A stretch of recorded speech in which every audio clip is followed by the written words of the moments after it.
التعامل مع الناس دلوقتي بقى وجع دماغ حقيقي ومرهق جدا.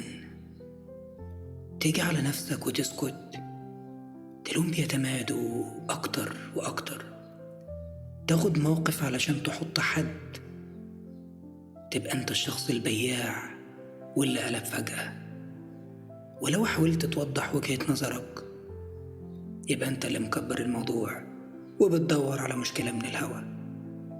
الموضوع بقى مرهق، وكل ما تحاول تكون رايق ومتصالح مع الدنيا، تلاقي حد مصمم يعكنن عليك ويحطك في حوارات ملهاش أي لازمة. الناس بتتعامل بمبدأ ما تشتكيش، ما تزعلش، ما تاخدش موقف، بس استحملنا واحنا بنأذيك عادي. طب ليه؟ أنا بسأل، فين الكتالوج اللي يخلينا عارفين نتعامل مع بعض من غير وجع دماغ؟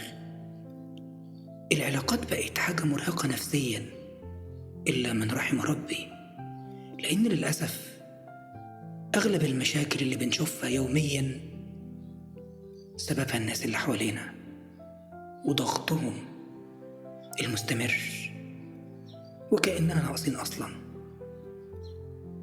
بجد بقى الواحد عايز ياخد هدنة من كل الحوارات